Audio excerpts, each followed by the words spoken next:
Welcome to Grow Big TV. Hey guys, thanks for So coming in.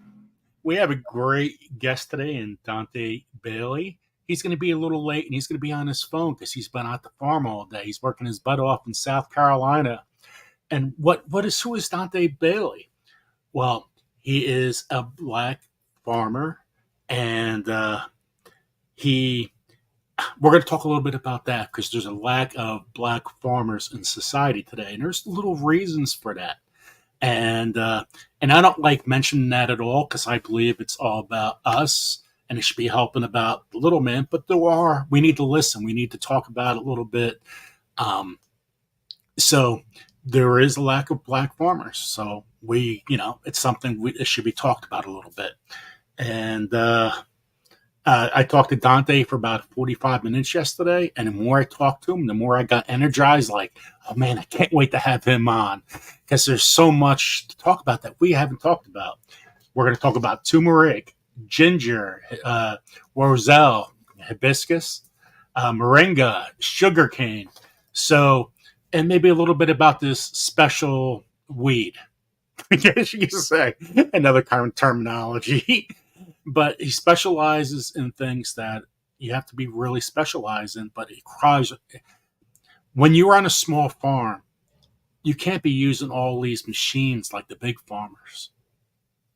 All right. So when you're doing everything by hand, you need help. You can't do everything by yourself.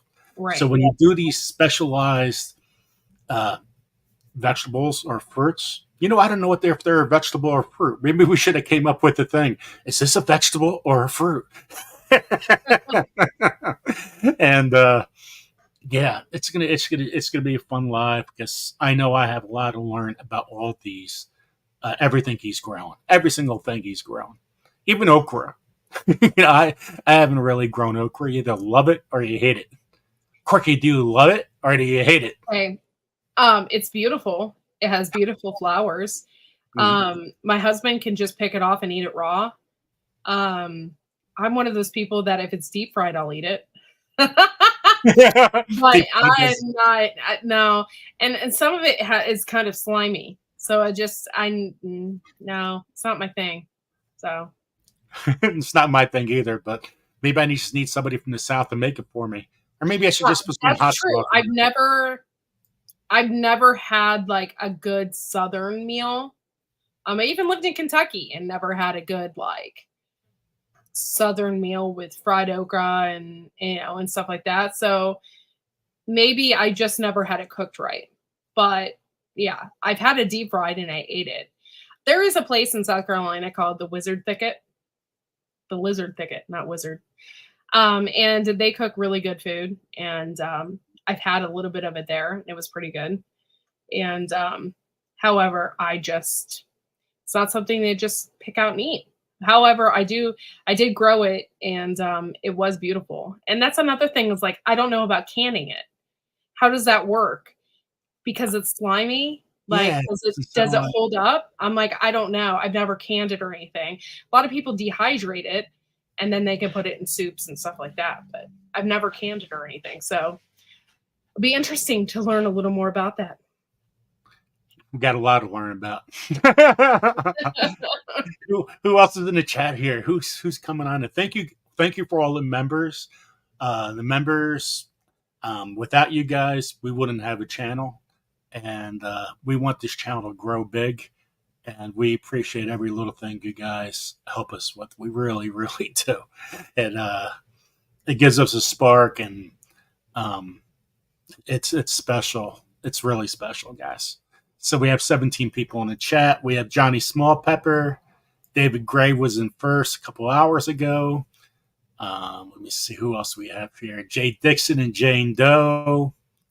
Serena's here. Oh, and Serena, I forgot at the end of I'm so sorry. I talked to right after the live. I go to Corky and I go, I forgot Serena's joke, and that's like 2 times already. Yeah. I'm sorry, Serena. I'm so sorry. And I hope your wrists feel better today. Yeah, hopefully that really, really helps you out. What you were out telling everybody. Hope it does wonders. There's Tammy at Rebel Canners. I really got to get glasses. There's David Gray. 54 cows here. Every day of the OCD is check. If you guys could share this out, we appreciate it. There's God's desire for me. Welcome in, Rudy. There's 30 Woods. Good to see you. If you are on, Melanie Titus is here. That's Lithalia's Little Hook. It's always good to see her name. After calling her Letha Leia for probably about 3 months. It's Lithalia's Little Hook. And thank you so for all the support, Melanie. I still cracks me up I did that for so long. Kathleen Moran is here, Built on a Rock Homestead. Welcome in, everybody. Good to see you. If you are on Twitter, just leave a comment and we can see you here. We might not see you there, but we can see you here. We can answer your questions. Same thing with anybody from LinkedIn. We can see your chat if you just post. We can't see anything on your side as a conversations, but we can see if you post something. It's a difficult little dilemma. But we can see you. We can see you. So just please post. Okay, guys, I have a question. Anybody see Billy, the Wickersire Project? No, and I didn't message him either. I should have. I did message him. I got a message today by Kathleen Moran. She goes, "Have you seen Billy?" And I'm like, I just had the same conversation. And I'm like, where's Billy? I really, really hope Billy's okay. Because he was so all in for the last 2 months. Hopefully everything's okay. Well, he does this too. He disappears from time to time. So I know last time he disappeared, I was the same way. I was like, where's Billy? I haven't heard from him in a while. I hope he's okay. And I seeked him out, found him. It's like, I'm okay. So there's Shawnee. Welcome in, Shawnee. Okay, guys, so I'm going to play the 6 inches of soil. Not 6, Common Ground. I almost said 6 inches. I did say 6 inches soil. I'm going to show Common Ground. I'm going to take that off Garden State Gardener very soon. So if you haven't had a chance, go watch it. So I'm going to just show you a skip it on it. And we got a lot to discuss today. Dante will be in a little while. And I'm really looking forward to talking to him about all these specialized foods. So here is What I'm about to tell you is a matter of life and death. If the soil dies, we die. The facts have been proven. Roundup does cause cancer. If you burrow deeply enough, there is a pipeline of money from the pesticide industry into those universities. They're getting the kind of science that money can buy.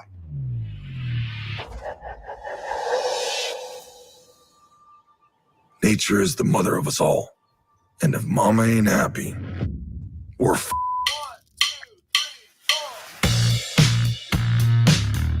Save our precious soils. It's called regeneration. Regeneration is not just restoring the land to the state that we found it at, but actually making it better. We have added over 96 tons of carbon per acre into our soil. Can we mitigate climate change? Absolutely. We're going to check the underwear in the regenerative versus the conventional soybean field and see if we can tell a difference between the microbial activity. We've eliminated insecticides, pesticides, herbicides. We are saving upwards of $400 an acre. It works out to be about $2 million a year in savings. That is serious cash. I forgot my suit. I feel like I'm underdressed. But if you are the people who can make a change, well, it's high time to finally get regenerative agriculture. Let's prioritize the farmer. Out here in the fields, I found my meals. It's a connection to the land. It's a connection to those that came before us and those that are going to come after us. Sally, take my hand. We can change everything. There's hope. I sent this letter is a warning, but it's also a promise. So I'm gonna fight like hell to save your future, my children. Because I love you. Let's get together before we get much older.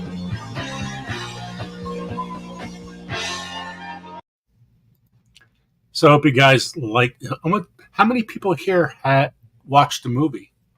So just wondering, how many people here have watched on Garden State Gardener? This Garden State so and so. I heard my son, and he came down. He got out of his crib and came down the steps. So You heard him. You heard the little steps. I heard up and turn on a cartoon for him, and he's in the living room. There's Juby. Welcome in. There's Rick. Welcome in, Rick. I did Garden State so and so watch the movie. So if you guys haven't had a chance, you only got a couple days to watch Common Ground. All right, because I don't want to have all those issues with copyright stuff, with songs and all other stuff. That's the reason why I'm showing it on Garden State Gardener. But good. I'm happy you guys watched. I hope you guys got a little bit out of it. So there's 32 people on the chat. People are coming on, looking at Twitter right now, which is awesome. So, couple things. So, Tim Steckel, who was on our show, and he's the compost guy, one of the top compost guys in the world. Well, he is moving because his brother has Lou Gehrig's disease. So, he's moving on out. So, oh, there's Dante. Dante's here. Awesome. So we're going to show a little video of stuff with the underwear and all that stuff with the compost a little later. Okay, let's welcome in Dante Bailey. Welcome in, Dante. What's going on, man? I'm glad I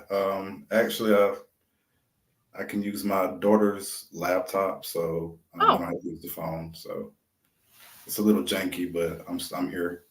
Well, you sound good. We hear you fine. You know, so that's all good. Okay. The light is not the greatest, but hey, it is what it is. Yeah. So how was your day at work? Just another day. Just trying to stay consistent on what I'm doing and just trying to stay positive, really, man. It's just because it's definitely not something that's gonna turn over overnight. It's taken a while. A lot of failures, some successes, but you know, I'm staying disciplined. So how long have you been in your farm? Well, what I'm doing, actually, I grew up, my foster parents were farmers. That's how I got introduced to it. They had a farm, or heirs property, and their family, they worked the land during the 1800s, and they got access to it in the 1930s, 1940s, and they were raised out there. So I kind of learned from them, and they were conventional farmers, though. That's the thing about that. They just kind of tilled everything up, round up everywhere, 10, 10, 10, 20, 20, 20. No kind of, farming like that would make people not be interested in it. So I kind of just went off on my own and just kind of did what I want to do. Rebelliousness. I've always been rebellious. So this is my way of being rebellious, but in a positive way. Everything's about the soil, Yeah. Some people that used to, well, I'm not going to get into names right now, but a special person that's in the soil world, well, he lived right next to Burpee. Mm-hmm. And actually, I don't want to get into anything like that because you know what? Today's about you. Today's about you. But going back a little bit to soil, people are starting to really realize how bad using all those fertilizers, pesticides, and everything is. And it has the problem is it's all in the colleges. That's what they learn. Everything has to start changing from the ground up. And that it's not easy because, when you have all these scientists saying, well, check this out, what we're doing here, and check this out, and check this out. This is so cool. And it is cool. But at the same time, it's a scary world. You're right. You're right. And it's hard to get, especially some of the older farmers. It's kind of hard to get them to change because when you come to them with your ideas, they're just looking at you like, something's wrong with you. No, we're going to go back to growing the crops that we grow. And I work specifically with an old school farmer, and I don't tell them that I farm. I don't tell them that I do anything, and there's a reason for that. Well, one, I don't want to create confrontation, but that she's also made comments to me about, so those organic farmers, you know what we call them, and I'm like, what? Bug farmers. And I'm like, yeah, okay. But if the bugs are eating the crops, that means that you could eat it too.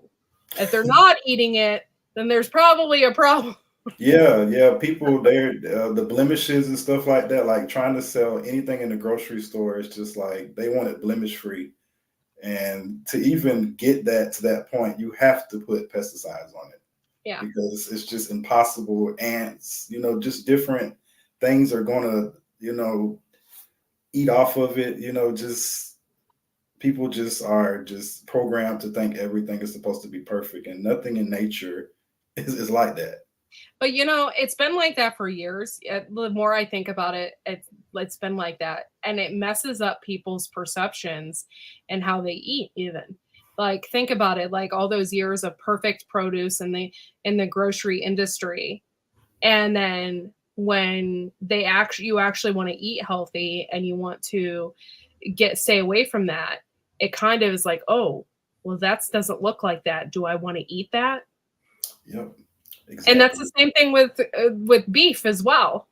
People are like, well, it comes from the grocery store. And they don't think about it. They are so, what is the word I'm looking for?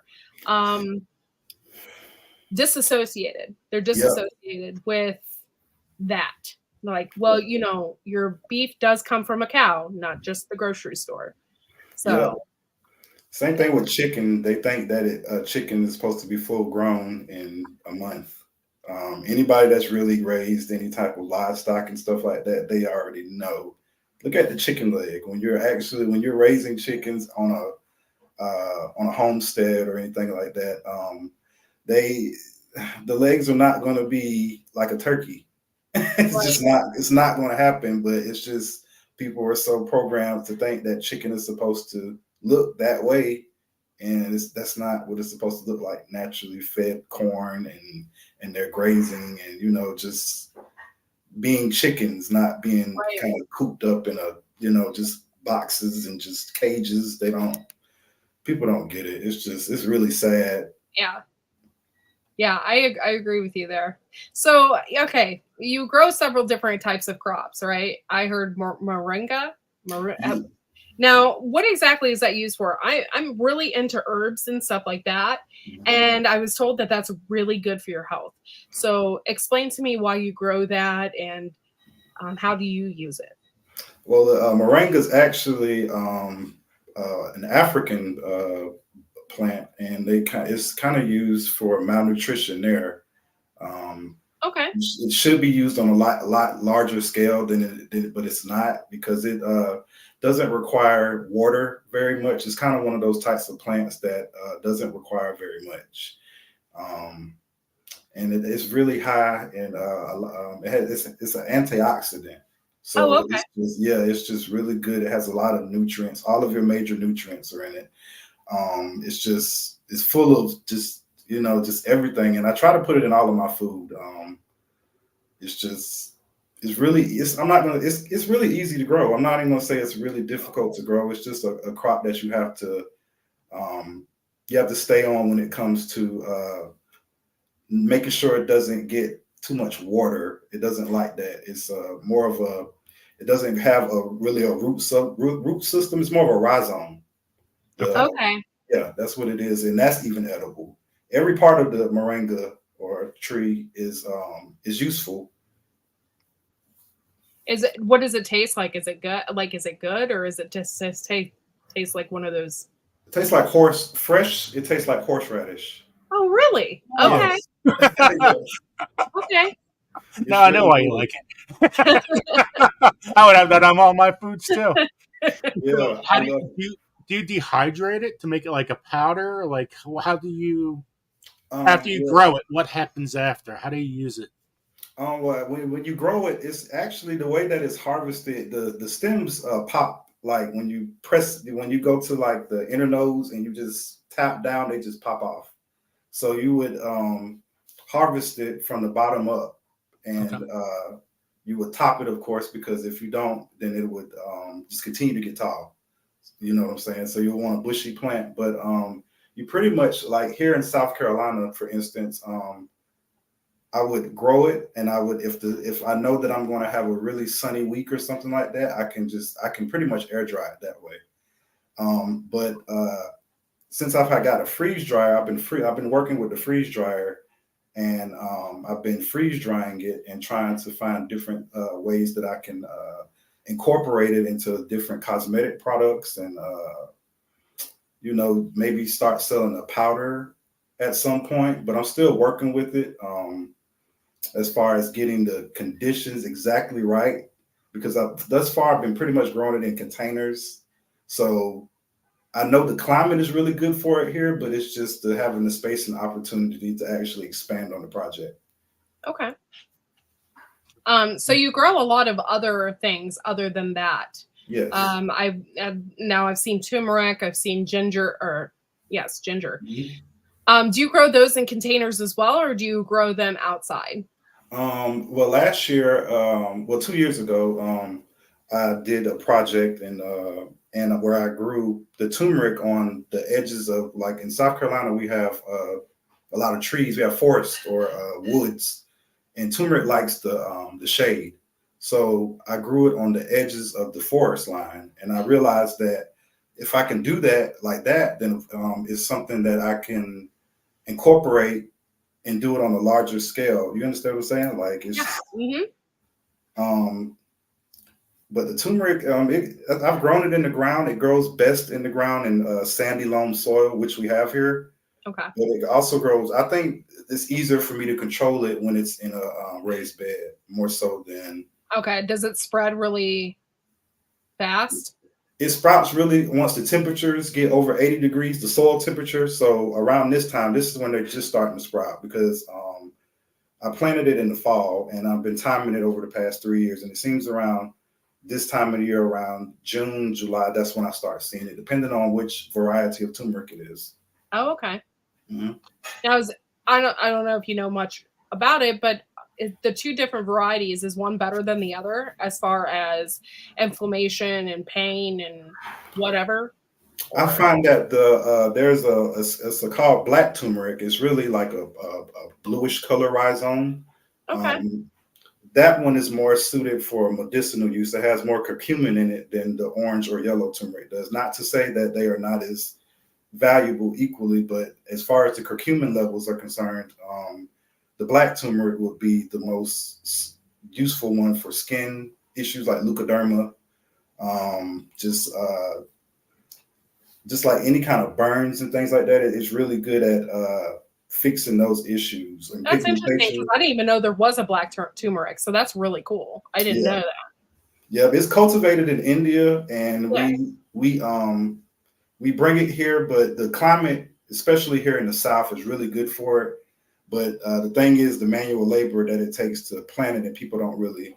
It's a crop that takes about eight months to finish, and most people don't want to wait that long to reap benefits off anything. They want an instant result, and that's not how it happens with turmeric. Yeah. A lot of the crops and stuff that you're growing doesn't have instant results. No. Ginger is another one. Is that are you growing that outside or inside as well? Also outside, the same way. It has the same cultivation methods as turmeric. Pretty much, they're in the Zingiber family. They're both in the same family. They're just different species on the same line, pretty much. That's interesting. I'm growing the green turmeric. Yeah, now, how has the? Go ahead. I'm sorry. Go for it. Oh, no, go ahead. I'm sorry. How has the demand for turmeric changed in recent years, and what impact has it had on production? I think around the time COVID came in, a lot of people started becoming health conscious then. So all of a sudden, everybody's trying to figure out ways of, you know, getting their immune system up and making sure that they're healthy and stuff like that. But it seems like that's when the more interest came into it, for the product itself. And then, of course, I mean, it's sold on shelves, but I mean, when you're getting it from another country, you don't really know what's in it. You don't know if it's fillers, you don't know if it's all turmeric, you don't know. So you can't really judge what you're getting. So that's another crop that also could be cultivated here on a larger scale. Yeah. It's so funny that you say that, because just not so long ago, my husband and I were like looking for better vitamins, because we just found out that they put cyanide in a lot of the vitamin Bs and stuff like that. Mm-hmm. And so we wanted to like get away from that. And so we started searching on Amazon in different places to try and look for better vitamins. And man, that was tough. It was really tough. Like a lot of those vitamins even say they come from China, and then they are put together or manufactured in California, and then they're distributed. Well, like, what if I don't want my stuff from China? Where do I go? Like, there isn't anything. I'm just like, it was really, really hard to find something to trust. So, yeah. Then the USDA acts really funny about specialty crops. I had Clemson University came out, and they were like, we're used to soybeans and corn, and if you were growing that, then we would be able to give you a price. And I was just like, oh, so it's like, it's a really profitable crop. It has a lot of health benefits, and it's just politics. Unfortunately, and our generation kind of got caught up in it. Do you live in the northern part of South Carolina, or do you live like towards Charleston? I live towards Charleston. I live in Georgetown. I love Charleston. Yep, I'm about an hour from Charleston. That's cool. Yeah, Charleston is so beautiful. I'm close to Myrtle Beach. Oh, okay. Yeah. Yeah, I had a friend that lived close to Charleston and Somerset, and we went down there, and I just they have like a little mini like French Quarter and like a beautiful little market outside, and it was so cool. And I'm like really into ghost hunting and stuff, so they had like a lot of that kind of stuff there. Yeah, I had so much fun. It was such a beautiful city. Yeah, Georgetown is a mini Charleston. Yeah, that's so cool. That's what it is pretty much. It's a little small Charleston. Is Georgetown near Pawleys Island? Yes, we're right. Georgetown County. Pawleys Island is in Georgetown County. I've stayed at Pawleys Island a couple of times, and okay, I love it there. It's not like Myrtle Beach where everything is just. Yep. So the beach is really nice on Pawleys Island. Yeah, there's like nobody there. It was chill. I had such a good time. Yeah. That's so cool. I kind of know where you are. And man, it is hot. It's hot there. Man. So growing those crops, it's perfect. Perfect. Yeah. Every crop I'm growing, actually, it's gotten so hot that I've seen my roselle weeping. And that's a tropical crop. So that lets me know in coming years with the temperature changing, I'm probably going to be growing mangoes in South Carolina in the next 10 years. Wow. Now with your roselles, you make tea out of that? Yes. Actually, we've been doing the roselle for the tea, but actually I've been trying to make my own seeds so that I can get, I want roselle that'll be neutralized to the area, so that when I grow it, I know that all the seeds were pollinated correctly. I kind of grow my roselle on the same lines of people that cultivate cannabis. When they're looking for different things in plants, you're looking for, different bushiness. You're looking for how many flower, how quickly it flowers. And the plant is pretty much the same. It grows the exact same way. Some of the varieties, they start flowering when the daylight hours get shorter. But right now I'm working with a variety that stays short, and it flowers based on age, like an autoflower. Is cannabis legal in South Carolina?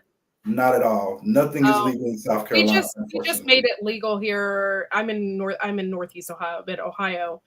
We just made it legal in June. So we can grow up to 6 plants or something in our home. So 6 plants per person, actually. Oh, that's nice. I wish Yeah. I could. I see so many when I'm on LinkedIn sometimes I'll be looking at all of the jobs and stuff, and I'm just like, wow. Yeah, there's actually a lot of people up here. Even the university is looking for people that will grow it, that can be educated in it and grow it, and they will further your education in cultivating cannabis. And I thought that was kind of cool.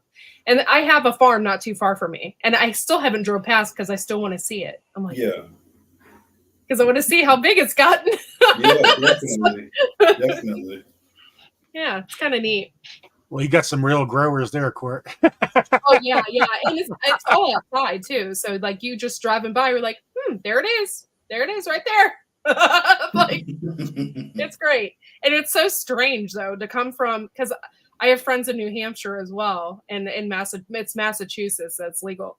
So I went up there and we went to Salem and walking around, and people are just walking around smoking it, and I just thought that was so strange because I come from a state that at that point it wasn't legal. So I'm like, aren't they afraid they're gonna get in trouble? Like, like it was just so weird, but it's so interesting, and there's so many good medicinal properties in it, and I'm glad that it is, and I'm glad that people that need it can get a hold of it so easily.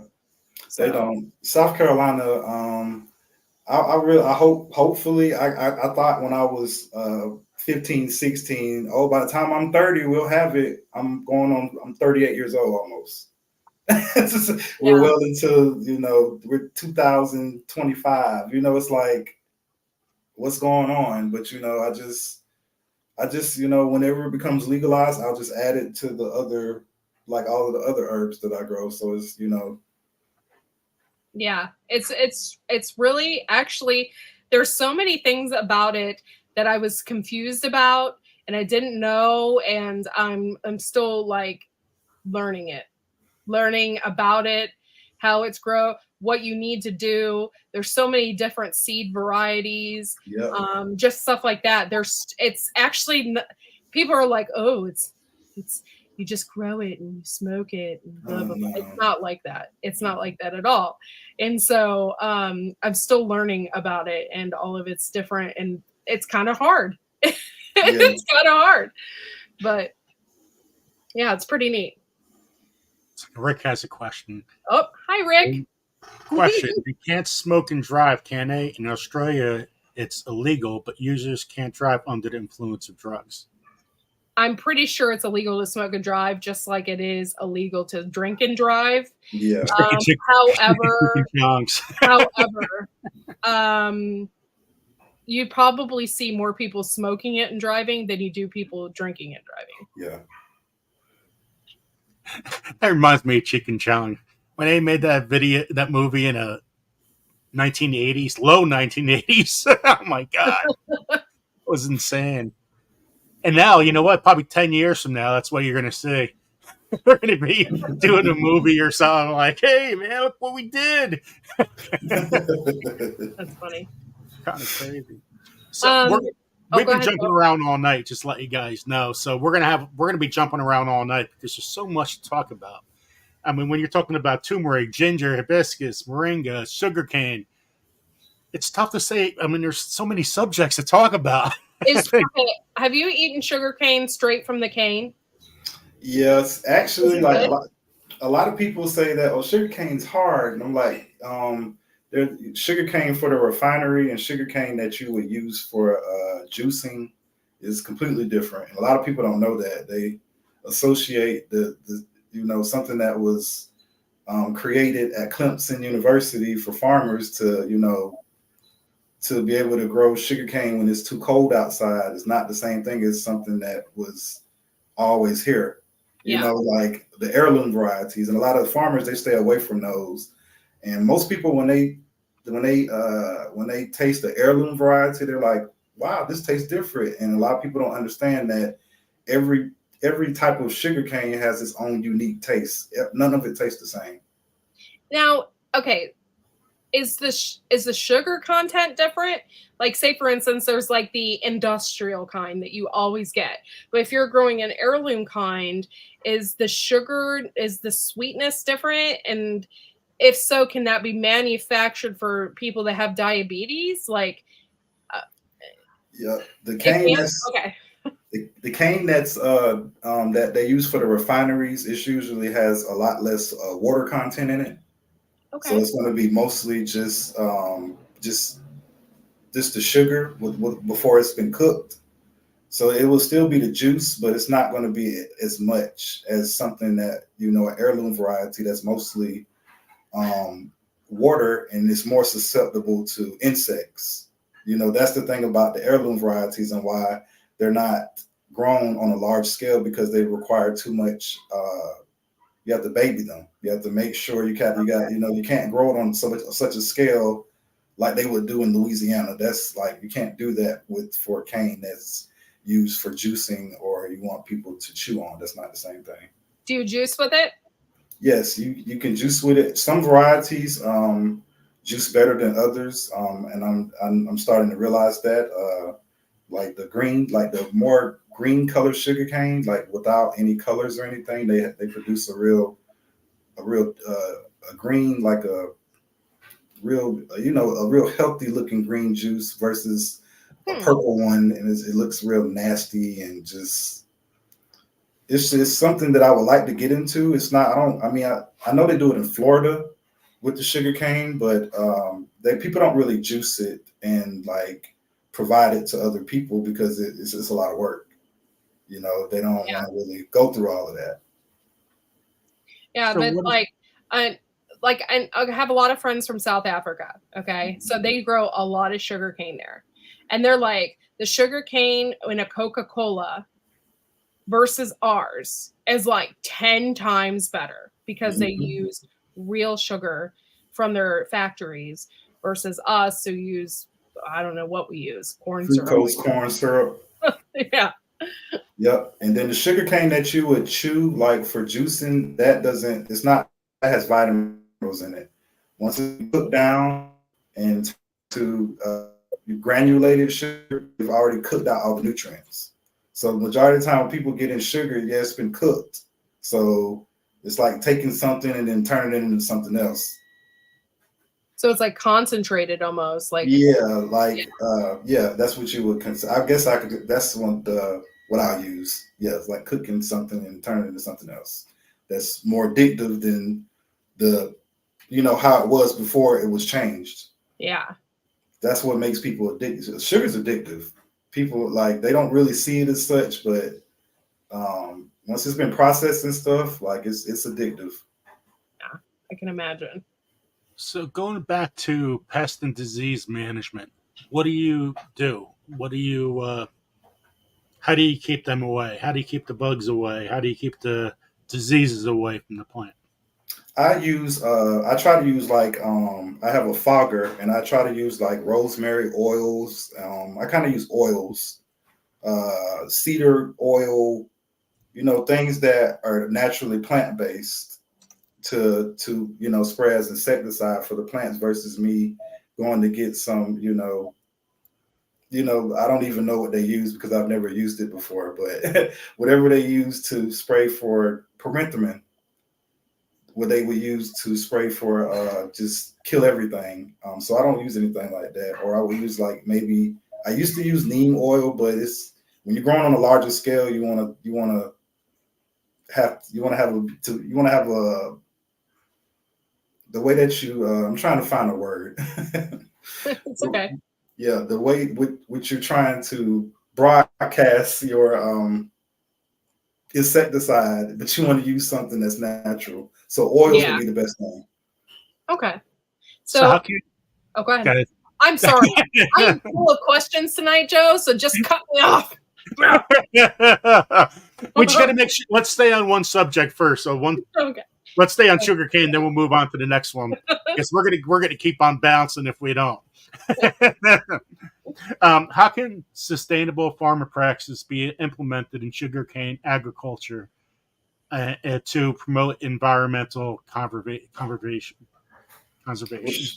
Sugarcane is one of those crops that once you plant it, it's there for 3, 4, 5 years. You don't really have to keep replanting it unless you're doing it for production purposes. So like what, you just chop it down and then it'll regrow? It'll regrow, and like when I plant it, I plant it in pieces.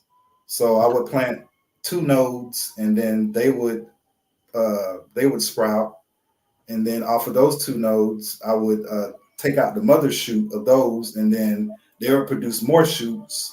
So it's kind of like you're manipulating the plant, and that's why when people don't do juicing canes like that, because it requires you to go out in the field and physically touch all of the plants. Okay. Now we talk a little bit about, well, the good for what you can use sugarcane for, but is there any health benefits of sugarcane? It's good for diabetics. It's actually something that's preferable for something sweet for them to drink. That would be something a lot better than. I'm sorry about that. That's okay. I thought it was my son. Georgetown is not that big. Flip out. I'm like, he's out of his baby gate. I gotta go get him.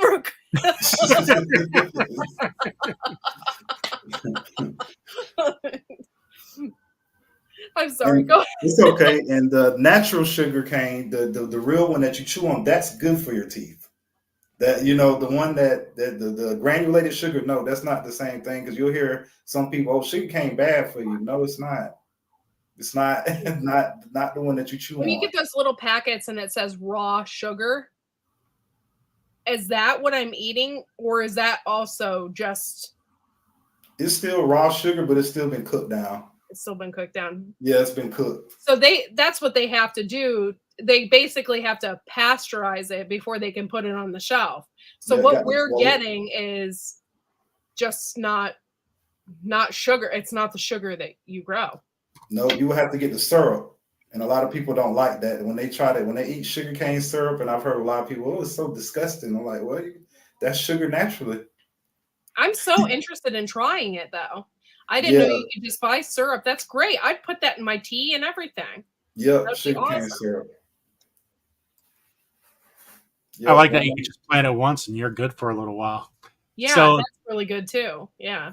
Temperature-wise, can it withstand a frost, or it has to be in warm temperatures the whole time? When it dies, when it starts getting cold, I usually cut it back and cover it up, because freezing temperatures, it doesn't like it. And some varieties are more susceptible to frost than others. I know the more tropical varieties, especially from the Caribbean, they tend not to do as well here if I don't really cover them. But the purple ribbon variety that they say is from South Carolina, that they were cultivating here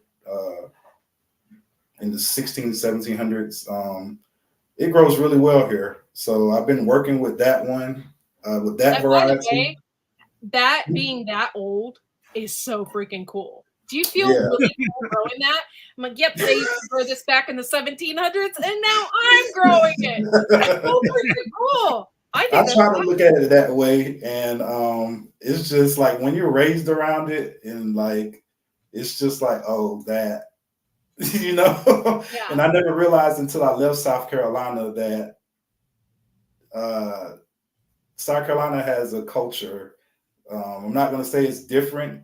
Well, it is different. It's not better than anybody else's, but it's different here, and we're exposed to a lot of things that other people usually aren't exposed to, that are, people would consider old-fashioned, or people don't do that no more. I heard that a lot when I left South Carolina and went to Georgia, for instance, and they were just looking like, people still do that? Like, people still do that. That's hilarious. What I thought was so cool about, especially Charleston, it just reminded me of New Orleans. It had that Creole kind of feel. Like, I absolutely loved it there. I think it's beautiful there. So you're lucky to live where you live, and don't listen to everybody else. They don't grow that sugar cane from 1700s. They don't know what they're talking about. Yeah, no, they don't grow that one. That's cool. So what are the parameters for high quality yields? Oh, that's the cat. I'm sorry. Um, well, I usually don't. I don't usually grow based on trying to get like because the heirloom varieties they're not as productive as the varieties that they grow from Clemson or LSU or University of Florida. They don't usually grow those, so I grow the heirlooms. So they're not really. I can't say I can put a yield on them, and that's why I try to. I tend not to try to. When people be like, well, "Are you going to have this much sugar cane at the end of the year?" I'm like, I don't know. It's one of those type things. Like I don't. I might, or I might not, and that's why I've been working more so with the variety that's already in South Carolina. Working more with that one, and I've been kind of putting it to the side because I've always saw it growing up. So I'm just like, I don't want to grow that, like. But it's actually something outside of this state that people are interested in, and I didn't understand that until I left here, and then I came back. Well, you're on 2 acres of land, right? Is that it? Yes, where I'm at, I'm actually working with the co-op right now. Really? That's Yeah, cool. we're doing a co-op because there's so many people that don't have the resources to farm like they need to. They have the skill, they don't have the resources, and we're just trying to create a co-op and trying to create that instead of just talking about it because people do a lot of talking. But oh, I'm gonna do this and I'm gonna do that, but they're not doing the footwork. They're not out here.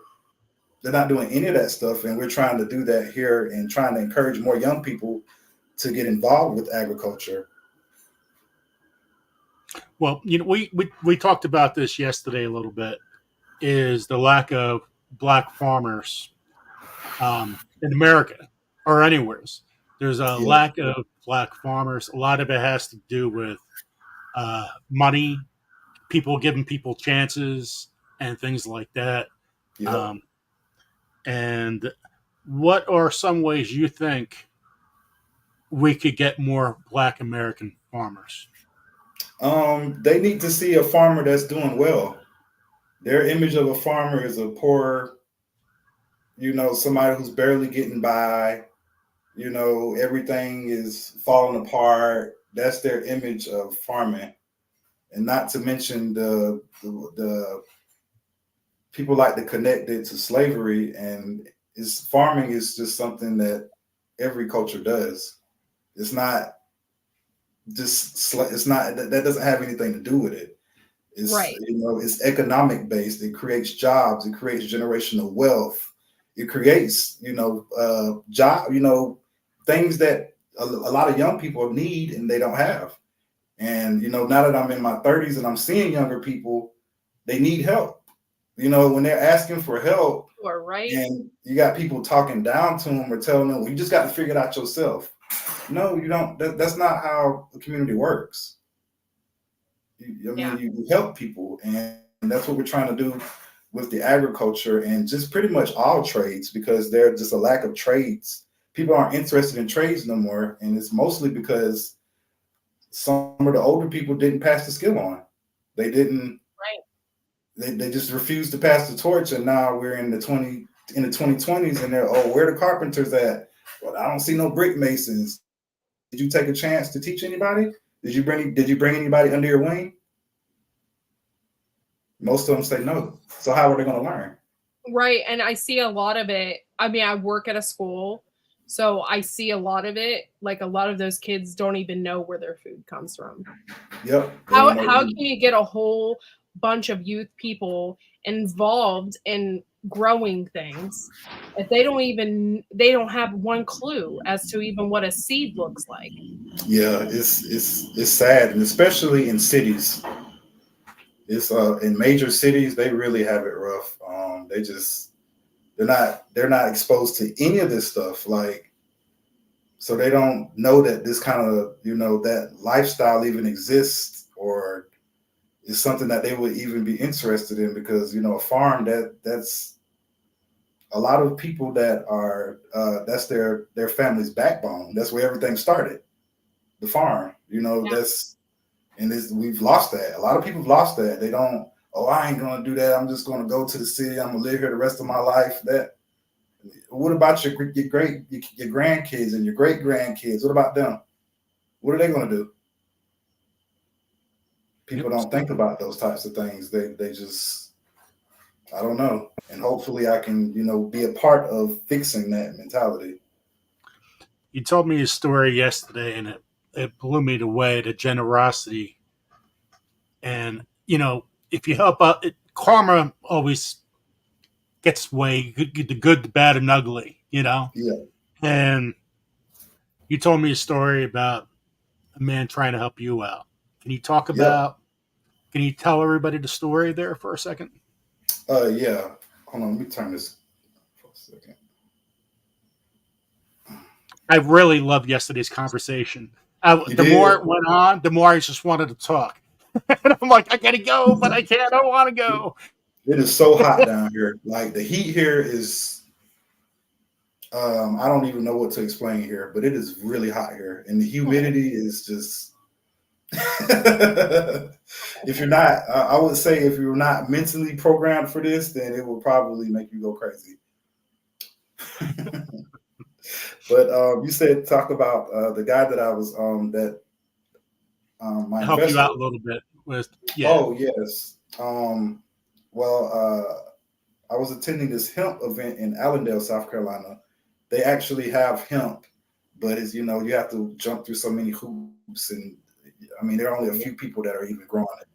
And they had an event, a growing event, and he was talking about that. And a lot of people came on the East Coast, and it was a guy from Atlanta. He showed up, and the thing that he was initially going to invest in was the hemp. But he started talking to me about my background and what I was interested in and what my goals were. And, he just talked to me for a few days. I guess, he was kind of just trying to figure me out. And it was like we were doing a tour up the coast of South Carolina. And we were taking people, because I like agritourism as well. That's something that I'm very passionate about as well. And we were pretty much just showing them around and, letting them experience South Carolina. And then when he just came to me, he was like, well, what do you need? What do you need to get to the next level, young man? And I thought he was joking at first. And he was like, hey, go a pen and a piece of paper. Go ahead and write it down right now. And he walked off. So I wrote down what I wanted or what I needed. I'm not gonna say what I wanted, what I needed, but also wanted. And at first he was like, okay, this, he went on the computer and looked it up and everything. And at first he was like, I'm gonna get this for you and we're gonna sign a contract and this is gonna be a loan and you can pay it back in installments. And then, he kept dealing with me and he came out to the farm and got to meet my family and stuff. And he was like, you know what? Your payback for me is for you to be successful and for you to continue doing what you're doing. You don't owe me anything. And I had never had anybody do that for me. So that kind of motivated me to continue doing what I'm doing, because if a complete stranger, because that means there are really some good people out here. If a complete stranger can see the value in a person, then that gives me faith that, that all people aren't bad. Everybody isn't bad. I'm not going to say that. There are some people that are good and they've been screwed over so much that they're kind of skeptical about helping people. And I understand that. That's the main issue. People have been screwed over so much, or people selling dreams and telling them, oh, I can do this and I can do that. But then when it's time to show that, they don't have anything to show. Yeah, they can't. So it makes it hard. It makes it really difficult for the people that they live for whatever they're doing and they're passionate about what they do. It makes it really difficult for those people. It's the little things in life that really, that's how people get ahead. It's the little things, even if you've seen, helps an old lady in a store or tell somebody, hey, you look great today. Positivity works so many ways for people in society. I give out seeds all the time. Yep. That's my generosity. Because, hey, my seed you could have seeds for a long time. Just keep on saving seeds. I can't give money because I have none. I give away seeds. Yeah. Yeah, Definitely. that story really touched me because it's all about karma, and sometimes you're going to keep on going, you're going to keep on growing, find your path, but Yeah. generosity is special. It is Yeah. really, really a cool thing. Yeah, that's it's freaking awesome. I want to show everybody your Instagram account, and Here comes the sun. So give me one moment. so the Ghee Chief Farmer. How did you get Yes. that name? Being from South Carolina, and when I went to Georgia, they kept asking me, "Where are you from?" And I was like, "South Carolina." And a lot of people, they just, well, I guess how to me, we don't talk any different than anybody else. But I guess when you go out of state, yeah, they like, hold on, bro, where are you from? You from the Bahamas? I'm just like, no, I'm from America. And that's when I realized, like, we just kind of, I try to include myself with everybody, but it's kind of difficult sometimes because it's like the thing I hold value to, a lot of people don't care about. We're considered old fashioned. We like relics. Can you say hi to Dante? Say hi, Dante. All right, can you leave the room, honey? What? Yeah. I'm having difficulties tonight. He doesn't want to go to bed. Welcome to summer. Summer, he knows he's probably almost out of school for the year.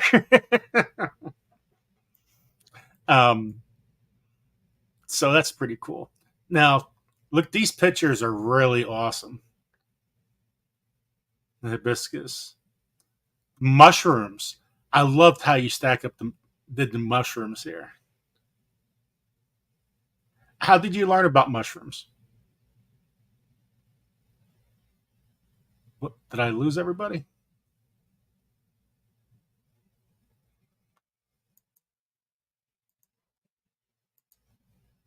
Did I lose everybody? We're still. Hello. Am I the only one talking? Is everybody here? It's frozen. Am I frozen too? Or is everybody else frozen? I can hear you, Joe. I wonder if Dante had a power issue. And Corky probably just left to put her son upstairs. So it's all me. It's all me. So we'll figure it out. Dante's going to come back in a couple seconds. It could just be a power issue. So I didn't expect to just come on. Hi, everyone. So on Garden State, let me tell you about Garden State Gardener on Sunday. We have some special guests that are going to take over the show on Sunday. And I want to make sure I confirm everybody. Yeah, now I could hear you. So yeah, I'm the only one here. So yeah, poor me. And it's all good. So on Garden State Gardener, there's not going to be a registration video out this week, but we'll have 4 or 5 people in the chat. I know, well, you know what? Simply Jan, Indiana Backyard Gardener will be there. And just I just want to confirm the others to make sure they're going to be there too.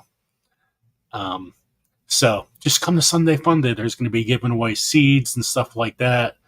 And it's going to be just good old Sunday Fun Day. I will be working. So that's where I'm. Dante, hell, there we go.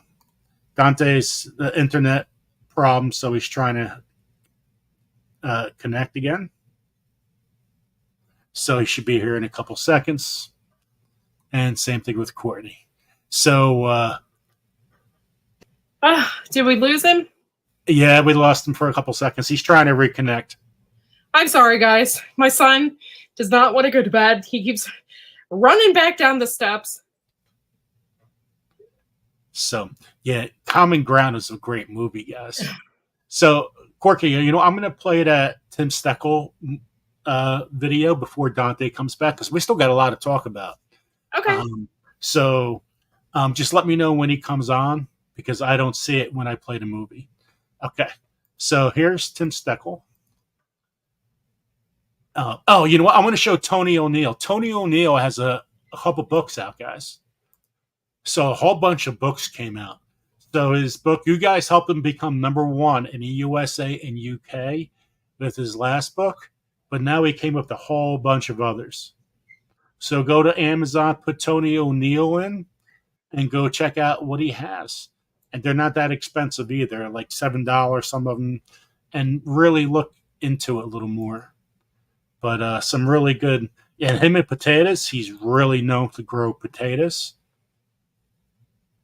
Kindle Unlimited, 0. Whoop.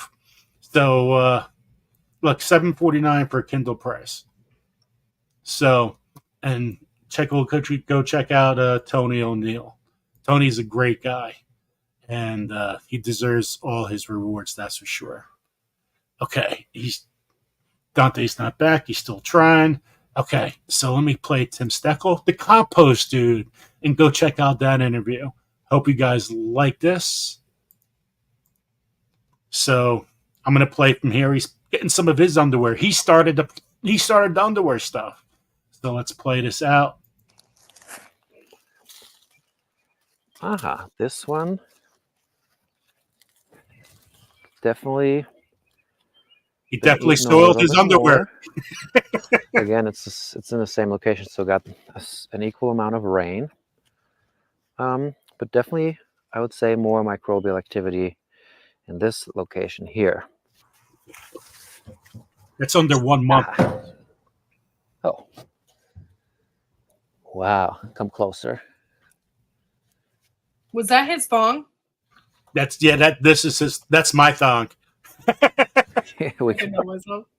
Look, can you see the worms? Wow.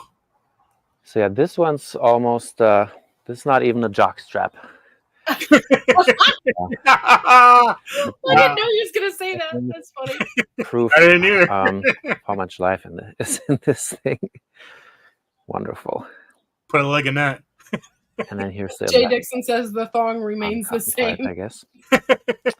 Okay, so I got a 4th pair of underwear in this hot compost pile, and this is sitting at about 130, 135 right now.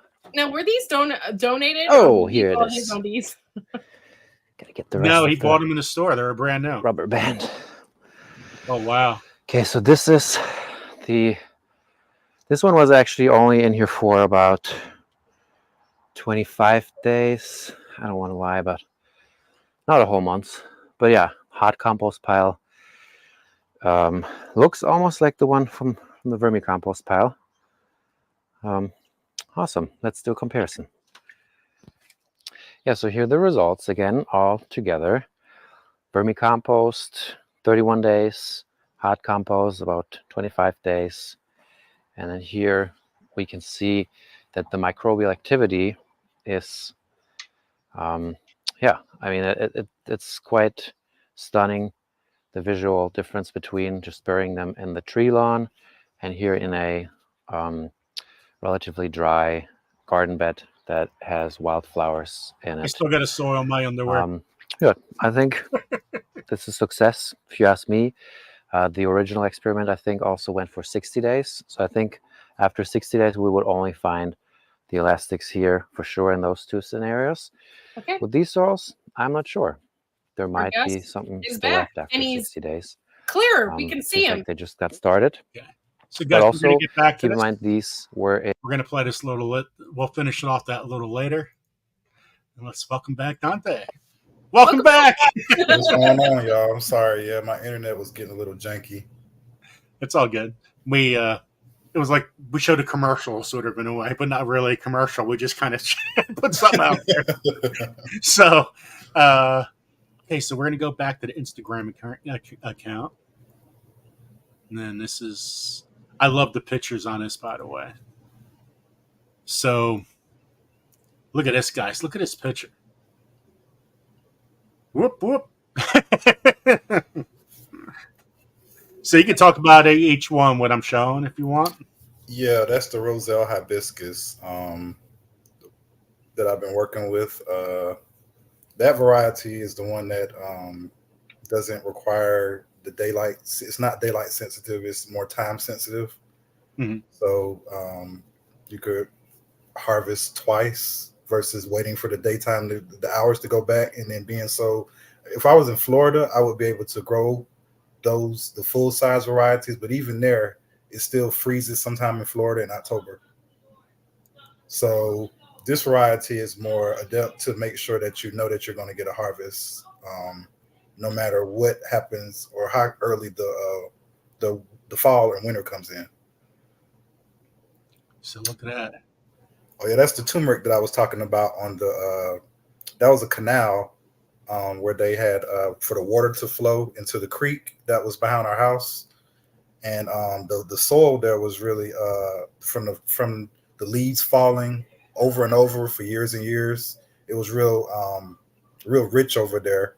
So I that was a project where I figured out that I could incorporate turmeric into agroforestry and grow it on the tree lots. Okay, let me go to the next picture. Now, mushrooms. This Oh is yeah, something I really want to get into.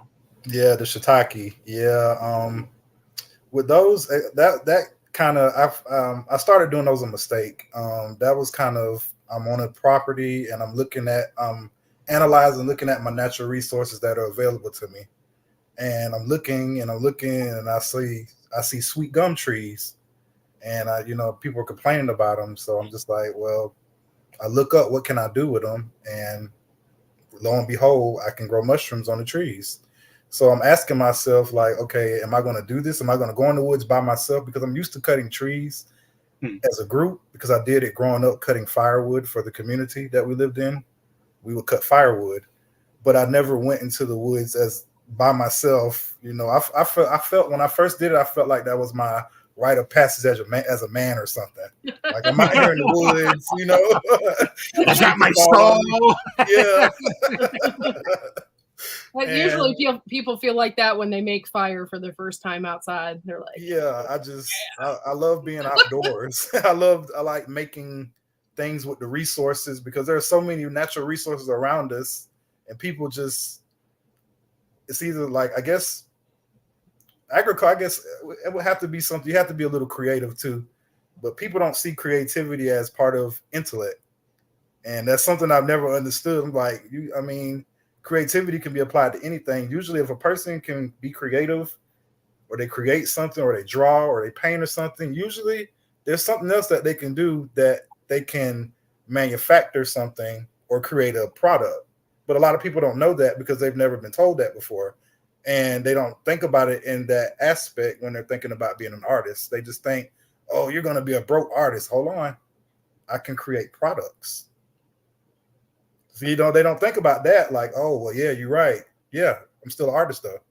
I'm a farmer, but I'm still an artist. It's not going to change anything, except for now, instead of me drawing on a piece of paper, my drawing board would be land. Mm-hmm.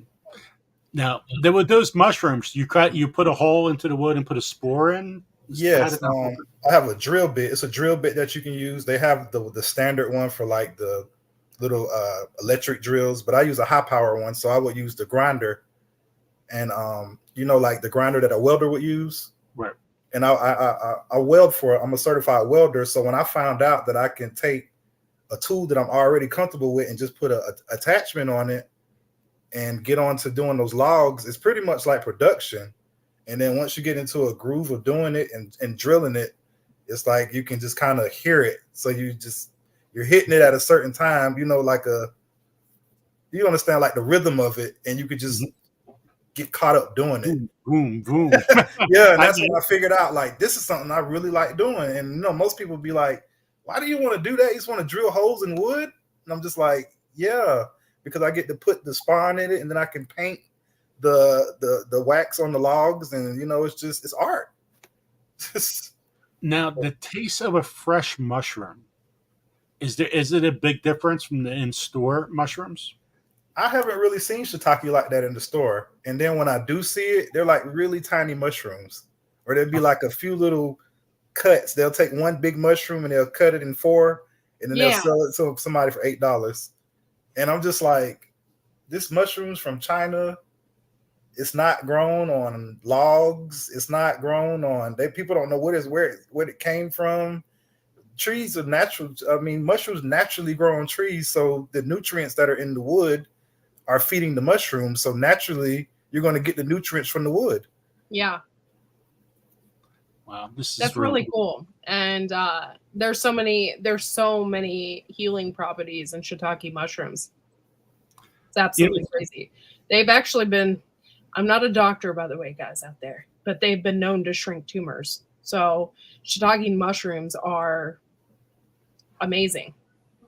Yep. And they grow on a lot of the hardwood trees that people just cut down and they just leave to rot. They could be drilling holes in them, creating food. Even if you're not selling them, you can still have a food source in case everything hits the fan. I know those mushrooms are there. Like, that you can eat a certain time of the year. Oh, I don't have anything else, but I know those are about to bloom. They're going to fruit, so I know we got mushrooms. But people don't think about stuff until it happens. That's the scary part of knowing what's going on around you and being out of the program, but still having to be part of the program. It's just like, it's crazy to think that only 3% of the mushrooms have been categorized. So it's like 3%. Like, oh my God, we didn't even start. It's like not even starting your ABCs yet. Yep. I just said dad, and that's about it. That's the same level as what we know about mushrooms. I mean, wow. And you know what? Another thing I would grow is hemp. Hemp. So we had a grower.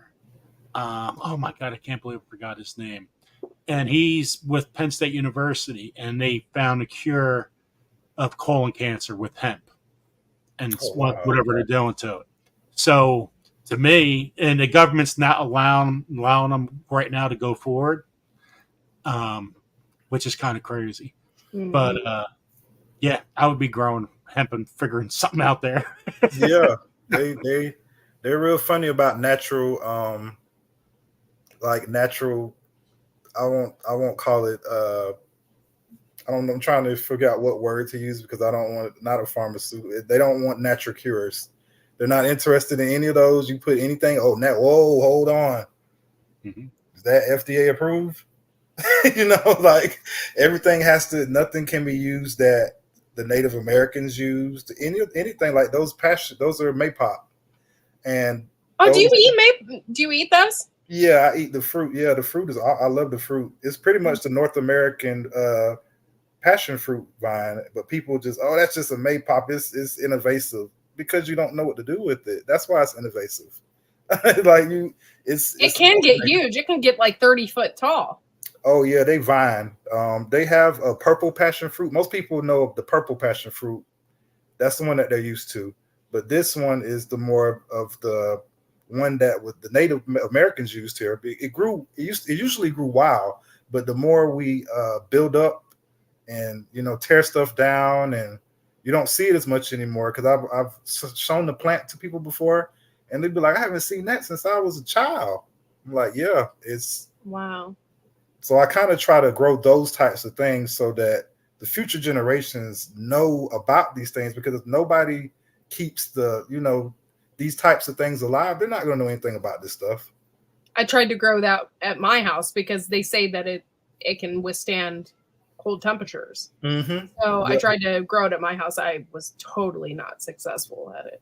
The Passiflora incarnata, the native vines? Yes. Wow. But it's super cool.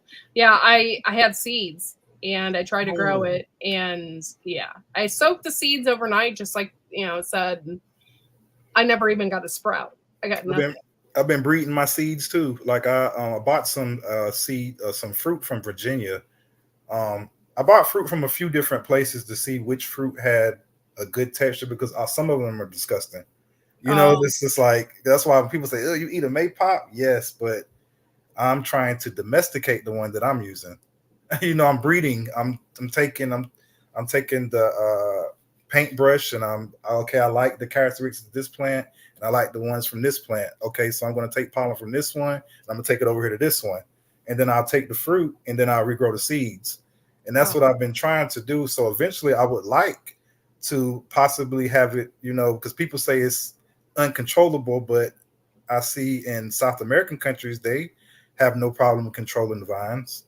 It just takes work, but Right. they can be used. They could be grown like grape vineyards. Oh, okay. Just the same concept, and it's just people just don't want to. It's work that people they don't see themselves doing it. You're not going to do it either. Like if it's something you're passionate about, you're going to do it. I want to say thank you to our mods, Jane Doe and Jay Dixon. You guys are the best. You guys are so awesome. They're just constantly popping stuff out with the conversation and promoting everything. You guys are so awesome. You guys really help out so much. So we got the Roselle hibiscus here. Mm-hmm. What a beautiful plant. That's a young one. That's actually at the farm that I'm co-opting with. I'm hoping it turns out well, but it's just, to me, my plants are like my children. So it's like you're babysitting for me. You're not gonna feed it the way I feed it. I know how you feel. I'm going away for like 4 days, and my stepdaughter's coming in, and I'm like, I need to write her a whole list how to do this because I'm worried. I'm very particular about my stuff, and I believe that kind of makes people not want to too much work with me because I'm not skipping over the smallest details. I'm going to pay attention to it. And some people are annoyed by that. They're like, why do you have to? Because it's, you want to create the best product. I mean, why would you, if it's not something that you're going to put in your body, why would I give it to somebody else? Yeah. And then demand a specific price for it. What are you doing to demand such a high price? And see, so a lot of people can't explain that. Why should I pay you this much money for your stuff? Yeah. They get lost. Right. So this is in a potted plant there. There you go. Yeah. Yes, that's the Roselle. That's what I'm saying. This one can be a potted plant as well. So that's why I'm trying to grow plants that also the senior citizens can use, because a lot of senior citizens, they want to grow plants, but they're not trying to go out in a field and take care of a plant. They want something that they can put on their pot, on their porch, and take care of, and it's there. It's not too big. It's not going to take up too much space. And I kind of try to cater to seniors with the things that I do, because a lot of them don't really have things, nobody thinking about that. Well, let me grow this for them. Like I try to do things to help, but sometimes it's perceived the wrong way. But once I get where I'm going, oh, that's what you were trying to do. Like, yeah. Dante, besides Instagram and I think Facebook, do you have any other social media so people can follow you? Just on my LinkedIn. That's the only thing I have. My LinkedIn and my Instagram and my Facebook. It's so hard to juggle trying to do the work and trying to do, it's just, that's drilling the logs. What I was talking about the grinder. Mm-hmm. Yeah, you go at it pretty good. Boom, boom, boom, boom. Yeah. And that was just like, I don't even have the proper setup there because I want to get the roller so it'll roll the log as I'm doing it, so I don't have to turn it over. I don't have to do any of that stuff. But it's production-based work, and it's just something that I like doing. It's like I can't work for somebody else doing it because they're going to be like, hurry up, you got to be done at this time. But when I'm doing it for by myself, I'm fine. I'll probably get 100 logs done in one day. It's awesome. You got the little seedlings. Yeah, that's the maypop. Passion. Yeah, passion fruit. Mm-hmm.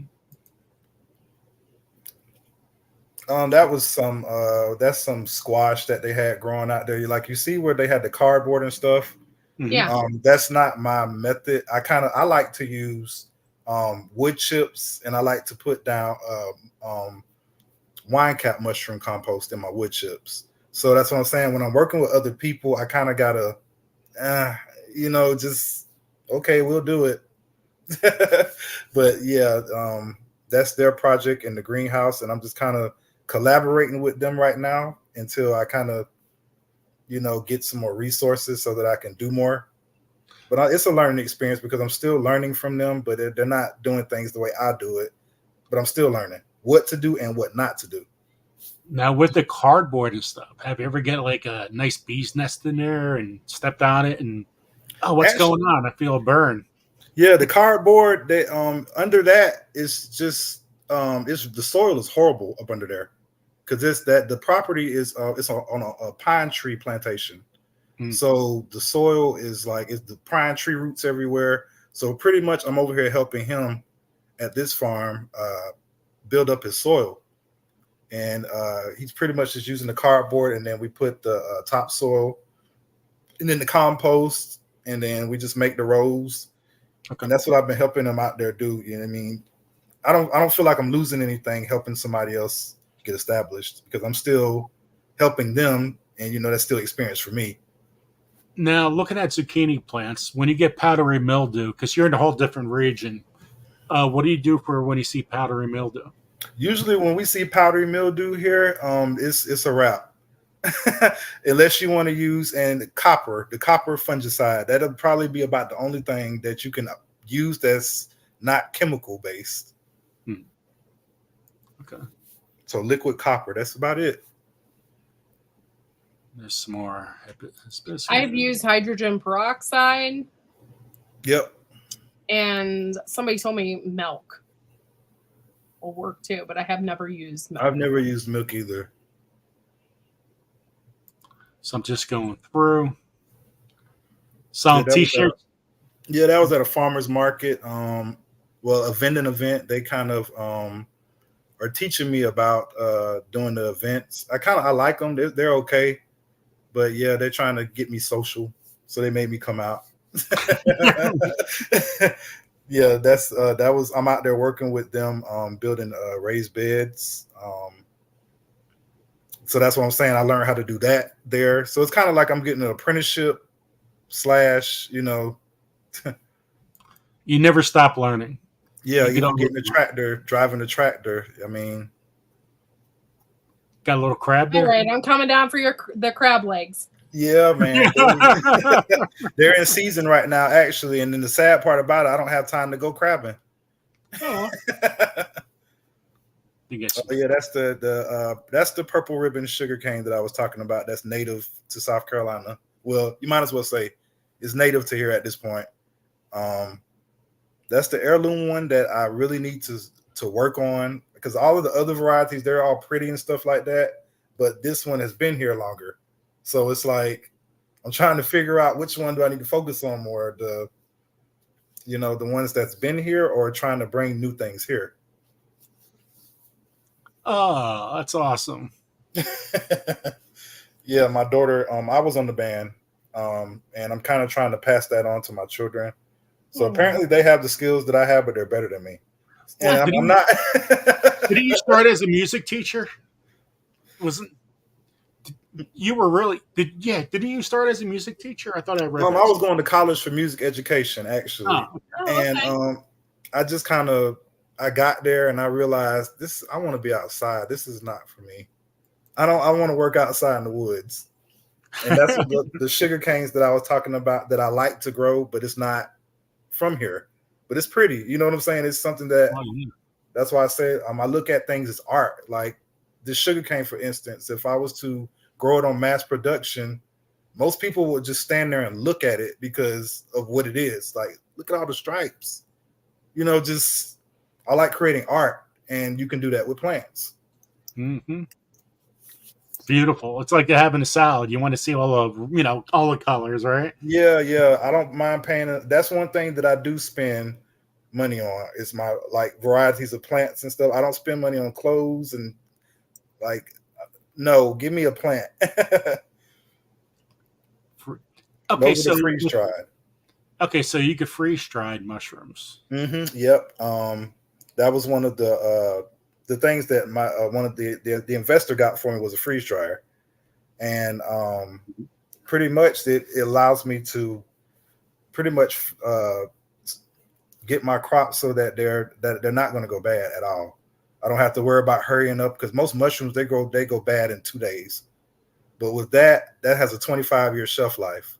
So I can just do them and vacuum seal them, put and just put the date on them and just build up just build up. That's the turmeric that I was growing, and that's Sheila. I miss Sheila. That's my cat. Oh, they're in the center. Right? See her? Oh my gosh, I didn't even see her. Yeah. I thought I was a dog person, but I'm not. I'm not a dog person. I'm a cat person. So it's just like I gotta have a farm cat. I mean, at one time I grew up next to a farm, and they had for just our house we had 27 cats at one time. I bet you didn't have to worry about any mice or snakes. Nothing. See, that's the good thing about cats. I remember my grandma. She would at 5 o'clock dinner time, right before everybody else would eat in our family. She'd bring out her pot and hit the pot, and all of a sudden you have cats in all directions. Come on over. And it was like, whoa, that was awesome. They knew it was 5 o'clock. That's funny. 27. We had one called Big Red, who would. We actually had a cat called Balls too, if you can understand that.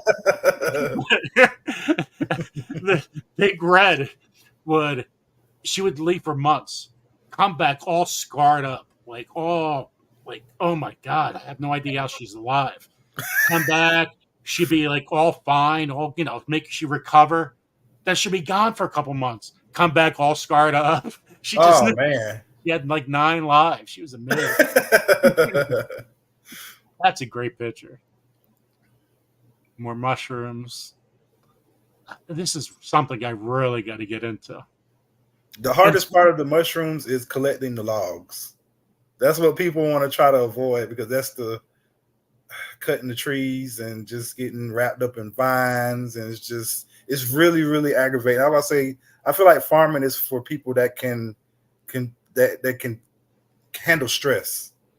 You have to be good at handling stress or aggravation and annoyance because things are going to break. You're going to, cut open your finger, sweat going to drop in your eye. Just, it's just, some people just quit. They just throw everything and just walk off. Now, using this, using this structure. Heart attack earlier in the year, and I don't know if my husband forgot to water or whatever. We just started all these tomato plants, and I would go downstairs to water, and they were tipped over, looking horrible. I thought I lost all my tomatoes. I water them, and the next day they're fine. I'm like, oh my God. I must have, I don't know, something happened, a miracle.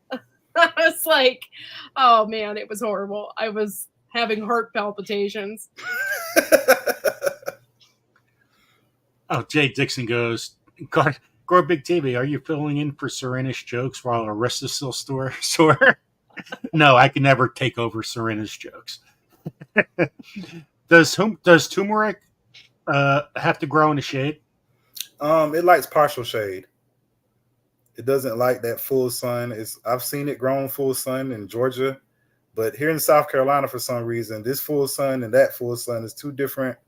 It's two different full suns because here it'll just wilt. It's just so you have to grow it. She was talking about me, Joe, because I made a crab joke. Oh, okay, that's what I was actually looking at. Wanda Moses is like, I love some crab, and I'm like, but aren't they crabby? So, when you grow the mushrooms and your structure you have here, you get any kind of pressure from animals? Actually, that's the fruiting structure. That's called like a crib stack. But usually, I have them. They would be just stacked all together like firewood. Okay. That's usually how I have them stacking when they're they're not ready to fruit yet. They're still colonizing. So, but you do have issues with slugs and earwigs and I don't know the scientific name. We just call them roly-polies. Oh, roly-polies. Yeah, they'll eat the mycelium off your logs. Oh, that's the. How many times can you drill into a log? I usually drill like every 2 inches. I'll drill a hole, and then I go on a diamond pattern. So I'll stutter each row, and however long, however many it takes to go around the log. And the you don't want really big logs because those take a lot longer to fruit. They'll Okay. last longer, but you might wait a year and a half to even see anything. So you want to use something that's not really too dense, but dense enough so it doesn't fall apart in a year. Like that piece of wood that was just shown, that was a piece of red oak, and that will last for a long time because it's a really, really hard wood. But it took a long time for it to even get to that point. Okay. I absolutely love this. See, Court, I told you this was going to be a great interview because there's so much to learn about. Yeah, the passion flower. Oh, this is great. Look at that. Isn't that beautiful? Yeah, it is. Yeah, I don't understand how they said that is a invasive plant. And I was just like, invasive? Like, this is beautiful. What are they talking about? But it runs. That's the thing about it. It's an underground, so it'll just run everywhere. But if you cut your grass consistently, you don't have. I mean, weeds grow consistently too. Well, no plant's a weed, but we're not using. They grow consistently. They're going to continue to keep growing. So just cut your grass. You don't have to worry about all of the ones that pop up. That's cool. Those are beautiful. This more hibiscus, roselle. Yep, that's more roselle. Beautiful. Do they also call those rose hips? With just roselle and sorrel. I know in Jamaica they call it sorrel. Let me see 1 second, guys. Oh, the moringa. There we go. Yeah, it's such a superfood. I mean, this is, guys, you don't know how good moringa is for you. I mean, it's actually so good and healthy. I never knew really how it grew. I thought you had the moringa tree.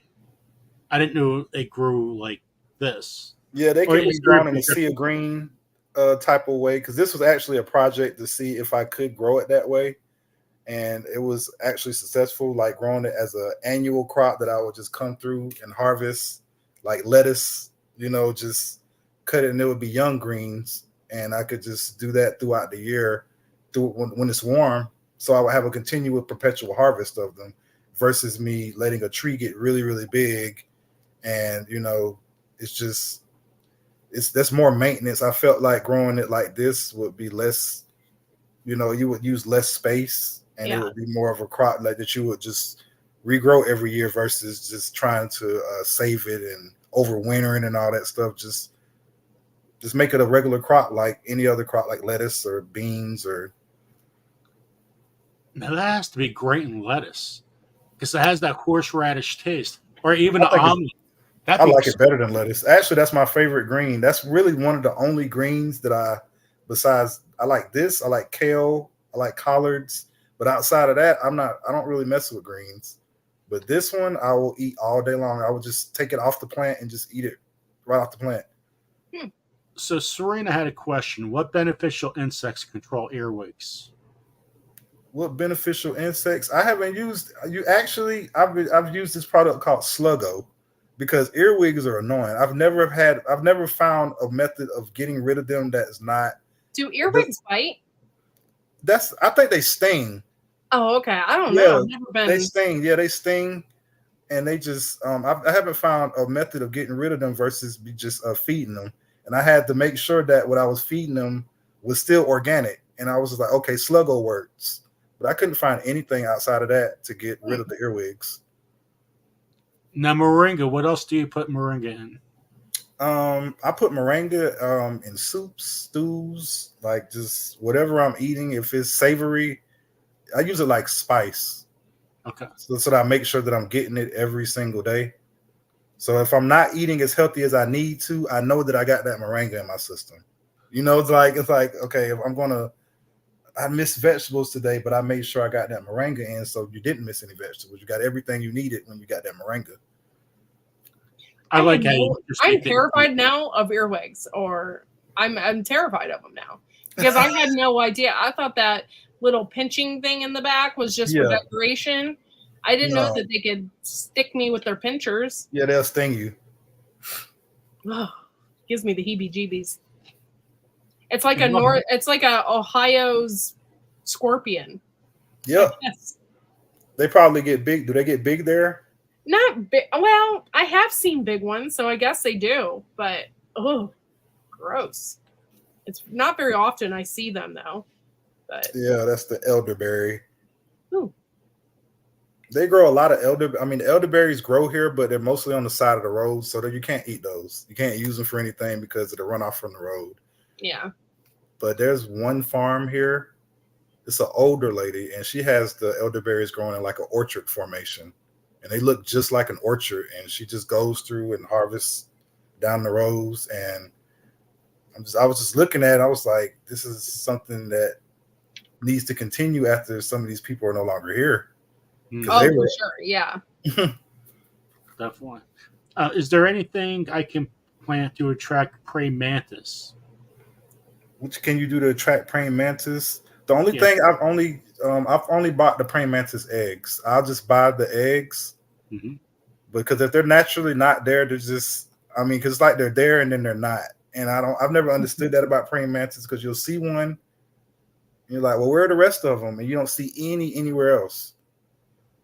But I haven't really done that. I've always had to buy them and then introduce them to the climate versus them just naturally coming. Yeah. But I guess that comes from urbanization and them just building stuff and tearing stuff down and just. Yep. Here's your sugar cane.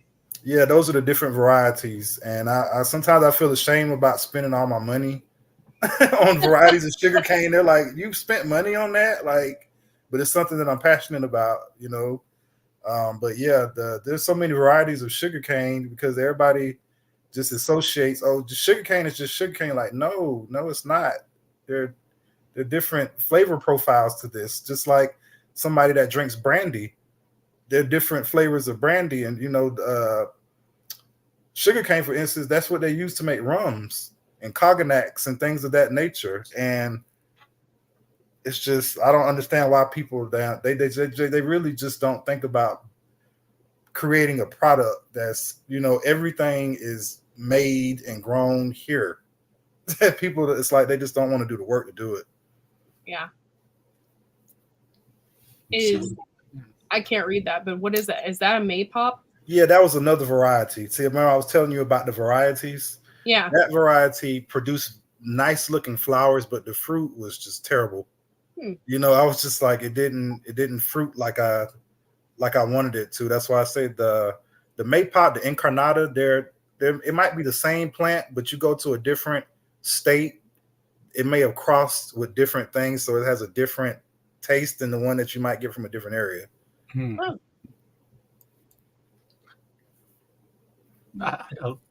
I tell you what, the Roselle hibiscus, these plants are beautiful. And those people usually don't get Roselle until around December. In Jamaica, it's a Christmas drink. So it's around November, December. But like I said, I want to start having it midsummer so that I can produce it on the scale here, because I can't grow like they do in the Caribbean here. I have to grow it completely different, but I can still produce the same, whatever that they can produce there that I can grow here. I would like to start doing that here in the States. Was that a turkey tail mushroom? That is a I'm sorry, I'm having a brain. Reishi, yes, you just said it. That's a reishi mushroom. That's cool. And those grow naturally too, and people just mow over them. Because I was cutting a yard because I do landscaping too, and I was like, I rode past it, and then I stopped. I was like, that's a reishi growing.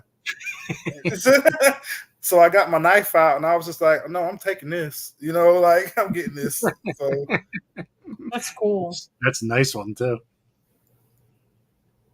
So passionate. It's so much passion in that. Really, it looks like something from Avatar. Yep. It's very tropical looking. I love the flowers on it. Oh man, stunning. That's the only one that will survive the winter here. The rest of them, yeah, they will wilt as soon as it drops down into 50. Moringa. How long does it take to grow? Is it like lettuce? Yeah, moringa grows fast. Once it warms up, it grows really, really fast. Like almost, I would put it on the scale of it growing as fast as a weed. It really does. It's just that cold, it does not tolerate the cold. Once it drops to the in the 50s and 60s, those leaves will drop. They'll look pitiful looking. Like, and how long's the root? The tape root, it just goes down. Like it really looks like a radish. When you pull it up, it'll just be a rhizome. Okay. And it pretty much doesn't really have a root system like that. It just has that central rhizome. So it's really not good to grow in containers. It will really prefer to be in the ground. If you're going to use a container, it has to be a really deep container for it to be able to get into a big tree. Starting to really get into this because it's like asparagus. It's so good for you. Moringa, it's such a superfood, but nobody uses it. I don't understand it. And it's like horseradish. I'm like, oh my god, if that get a little spice, a little heat, add something else to it. And yeah, I'm a hot pepper guy, so it's like, wow, this is like something I should be growing a long time ago. Yep. And it smells like it has like a meaty smell to it. I noticed that the moringa, it just smells, and you can see, like, when you're looking at the fresh leaves, you can just see the oils, the content of the oils in it and stuff. I was like, why aren't we growing this in America? Like, and that's how I was looking at it, like, then I understand the pharmaceutical companies have to make money. So healthy people you can't profit off of healthy people. Welcome in, Face the Ace. We've been having a lot of new people come on in the chat, so welcome in everyone, and welcome in people from LinkedIn and a whole bunch of people from Twitter. You guys are awesome. Thank you guys so much for being here. I got one thing on my mind is I want good sugar cane because I want to make some rum. Yes, that's the main thing. I'm trying to search for the perfect variety to be able to get a distillery license, because that's one thing that they do make easy in South. I'm not going to say easy, but easier to have in South Carolina. Of course, that. Nice. And those are the elderberries, but the deer ate all of those off. Once they became berries, the deer, and I can't get mad at the deer because that's their natural fruit source. So I have about 25 elderberry bushes here. You do? Yeah, they're really high though. So like you can't, no deer is gonna, unless they jump super high to get to them. But you can make cuttings out of those. Like they literally, you just put the stick in the ground and it just grows. I know. They're so easy to multiply. So that's why we ended up with like 25 bushes. And we still got more. We can create more. It's crazy. And so this year I'm gonna collect that. I think I'm gonna make some wine. Yeah, definitely. For sure. So herbalist here, I think she's from Germany, and she makes all kind of syrups with it and stuff. And okay. I was like, wow, this tastes good. I never thought about it, because if you just eat an elderberry, you can be like, ugh, but it doesn't taste very good just to eat it horrible. Like that. But once you cook it down and it turned into something else. Put some sugar cane in there. Yep. Make a nice jam. This is pretty cool. You were at a senior citizens home. Yeah, homeowner HOA association yard. I noticed that I've tried to do landscaping in regular residential communities, but I'm so meticulous about paying attention to every little detail. So when I go and tell them, okay, well, I charged $80 for this yard, they look at my stick, leaf, like there's nothing here. So I did pretty good when I'm around people that have homeowners associations, because their yard has to be a certain way for them to even be able to live there. Yeah. I like how dark this soil is, though. I love it here. That's the one thing I like about the land here. It's really rich, but it's just getting access to it. There's still a lot of people here that don't want change, even if it's positive. They want it to be the way it is, and because I can envision South Carolina, most of the South being where food is supposed to be grown. Yeah. Yeah, that's the flower from the black turmeric. Okay. Yeah, it Wow, produces that a looks different. completely different. It doubles as a landscaping plant as well. So that's what I'm saying. It's medicinal and it's also good for landscapes. That's beautiful. You know, it's funny. I didn't expect to do Instagram and just keep on going off the pictures tonight, but I find it's fascinating. I think a lot of people are learning a lot off the pictures when you're talking That about and it. like ginger, things like moringa, ginger, turmeric. Like where I'm from, I don't see that very often because why? Because we can get to -30 really easily here. So, I mean, to see this, I find it really fascinating because I can't grow it here. So, unless I grow it inside. But Marshmallow Man, who's in the audience, he grows it. He's in Canada, but he grows it inside his house. Oh, he grows turmeric? Mm-hmm. Oh, okay. I understand. Ginger. Yeah. I'm trying to educate a lot of the elders here about it because my knees hurt and I could be like, hey, I got something for you. You know, they'd be like, what you got? Well, this will help. And you know, so when you give them something and it helps them, they seem so grateful. And I like seeing that in people. Like, oh my God, baby, thank you. Yeah, I got my husband on turmeric. My husband has arthritis everywhere. So I have him taking turmeric every day. And he notices a big difference when he doesn't take it. So that was the hemp event. That's where I met the investor at that event. Oh, cool. And he was teaching about the farmers here about hemp as far as fiber is concerned and CBD extraction. But it's been kind of slow here because, like I said, it's a lot of older people here and they're not into it. They just see it all as this is an evil drug and it's, oh no, get away from me. But yeah, that's really sad because it can be used for a lot of medicinal things. And Yep. I love that you're speaking at these events and stuff like that because it is helping out people. And the more you do it, the better you get personally doing it. And at the same time, more people keep on following. Yeah. You know, I have something I really want to get into. I have a few people a few farmers that I can, older farmers that kind of take me under their wing with certain things. That was at Carvers Bay High School in Carvers Bay, South Carolina. They have a horticultural program, and I came out there and was talking to the students about mushrooms. And I left. They got a log actually and fruited their own log there. And I got to talk. Yeah, I got to talk to some of the coach. He was like, "I got some of the mushrooms." You know, I'm like, "Good, I'm glad." I love that. I coached for over 16 years of high school sports. So anytime, I'm like, I would have been doing the same thing. I love that they have a greenhouse. Every single school should have a greenhouse. Yeah, I agree. I think growing your own food should be a part of the curriculum for sure. Mm-hmm. Kindergarten all the way up. We should take it more seriously in this country because every other country they're into horticultural science. They're not here. You don't hear people talking about, well, I want to do that. I want to worry about food sciences, and they don't care about that.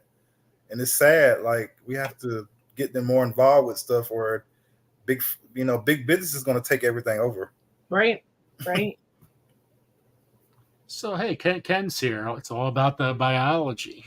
What a great thing. It's good to see you. It's awesome to see you. And we got to talk soon, by the way. So let's go to next. I think this is great with schools, and it just, you know what? There's just so much stuff left out that we're not doing it for the kids. And like Corky said, where does vegetables come from? Well, grocery store. Oh, what is this? That's mushroom compost that I made from wine cap and hardwood chips, and I just incorporated the spawn into the chips, and then I would broad fork the land because I don't use big tillers and all, because it tears up the soil. So I get in there and broad fork, and then I go back over it with the wood chips, and then I installed that. But that was after 2 years. No, that was after a year of, because the wood chips were whole, and it broke the mycelium, because you can see the mycelium all within that. Yeah, and mycelial network, plants use that to communicate with each other. So when I did that, it's almost like I didn't have to water or fertilize like that, because everything was taken care of, because the mycelium was doing its job. And I was just like, okay, I done created a system here. So I was like, I'm on to something. And then I created the mushroom compost, and mushroom compost is expensive. I mean, and that's not even the mushroom compost that you can actually create a mushroom that you can eat. This is the kind that is going to produce something that you can eat. Wow, that's beautiful. Love that. Yeah, that was at the class. I think that was my first class. I was a little nervous. I'm not really so they put me on blast, like, no, Dante, you're gonna do this class, Dante. That's the turmeric. Yeah, that was harvested. That took about 9 months to get to that point. That's just one plant. That's one plant. Now, how do you use turmeric? I typically I've been growing the plants itself, really, and selling the offshoots of the plants as like a nursery stock. But I typically I would freeze dry it or slice it, and then we would also use it in our foods and stuff and grind it, because I have a grinder, and just grind it up into a powder, and then it can be used for cosmetics and whatever applications that you're using it for. Like my wife, for instance, she's getting into making soaps and stuff like that. So the turmeric, if I'm growing the turmeric, everything is in house. I'm not getting anything brought. Like, I'm growing the turmeric, you're taking it, you're processing it into something else. Wow, that's so. I've learned because I have a friend, Star Homestead from It's India, wine cap. and he says that they use turmeric and they put it all over their bodies there. Yep. Oh, I know what that is. That's an okra blossom. Actually, it's a hibiscus, an African. Is it? Oh, I was wrong. But okra and hibiscus are in the same family. Roselle. It looks like an okra blossom, though. I was like, wow. Yep, it's in the same family: okra, cotton, hibiscus. And actually, I had an officer that thought this was cannabis when it was younger. The Roselle. Oh, really? Yeah, because of the leaves. And he walked up and he was like, "Oh, okay." I'm like, "Yeah, it's not. That's not what this is." I think that's when the frost got to it. I grew the wrong variety. This is the year that I grew a variety that was too tropical. Oh. And I got the learning experience, but the frost decimated my crop. So I was just standing out there like a 5-year-old. Like, I just lost everything, just looking around. I would have cried. I got over it though. I know that. I know what that is. That's a ladybug. He's gonna say something else. Say something else, quick. Tell him he's wrong. I love my ladybugs. I get so excited every time I see one in my garden. I'm like, there's one. I take a picture of it. Like, thank you for doing your job. One year, Joe, it was last year, he sent me a bag of ladybugs. I put them out in my garden because I had a bunch of aphids and like the Harlequin bugs and stuff. Yeah. And I literally took pictures of them battling it out. It was so great. They were attacking each other. Ladybugs were winning. It was like watching Gladiator. It's so great. Okay. So your sugar cane, so you just cut them from there, and then just those are continue the tops. The tops can be replanted again. Each node will make another plant. Okay. It's easy to reproduce. It's just doing the work to actually reproduce them. But each little node where you see the barrel, each one of those will produce another plant. So it multiplies very easily, but it just takes time to do it. And that's turmeric that I harvested. That's baby turmeric, actually. But I had harvested that for an event that we had, and I had to have something to sell right then. So I went ahead and harvested. Look at What this. is that? Pecans. Oh. Yeah, they I grow a didn't know lot of that's those. what they looked like. Yeah, they got this. It was like this 200-year-old trees, and I just planted. I got some of the pecans, and people bought them. I mean, I was just like, because they're so plentiful here, to the point where it's just like, oh, another pecan. But people that aren't from here, they're like, oh, you got pecans. Like, yeah, They're delicious. They really are. They're delicious. So does Serena joke for the live? What insect is always well mannered? The ladybug. Yeah, ladybug. Yep, ladybug. Thank you, Serena. This is fascinating. Oh, yeah, that's the okra. There's the okra, Cork. That's a Turkish okra. Oh, Corky has a question with okra. Mm-hmm. I'm trying to remember what it was because she asked me before the live. Now I don't even remember my own question. Could you freeze okra? Mm-hmm. Or can you can okra? Mm-hmm. You can pickle okra, fry okra, stew okra, and it still tastes good. Yeah, I love okra. Like I think I got a love for it because here it's like you don't really have a choice. So you eat it. Yeah, you grow because okra is a staple food in a lot of African countries. Oh, I didn't know that. Yeah, okra, just so much okra. And okra here, actually, I didn't grow that much this year, but if I would have grown a lot of it, that would have been something that I would have had a hard time keeping up with because people buy that much of it here. Yeah, but Ginger Ninja's right. I love anything that's fried. Yeah, fried okra. Have you ever ate at the Lizard Thicket before? Yep. Yeah. I love that place. So we ate there and I got fried okra and it was so good. It was really good. Yep, but I've had it before where it's not so hot. My husband will eat it like right off the thing. He'll just snap it and eat it. And I'm like, eat it raw? Yeah. I'm like, oh no. No, I'm not about to do that. My stepdaughter will do it too. And I'm like, no, you guys are nuts. I'm not doing that. Slimy? No.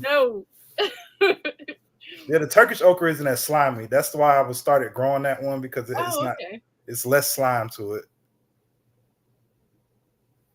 Ooh, that's beautiful. That's the regular turmeric flower, the orange or yellow turmeric that most people are used to seeing. That's how that flower looks on that turmeric. But they only flower if you overwinter them. If you try to plant it every year, you'll never see flowers. Oh, okay. Always good to have rain. Yep. That's awesome. Something to stop sharing. Wow. Dante, it's 2 hours up already.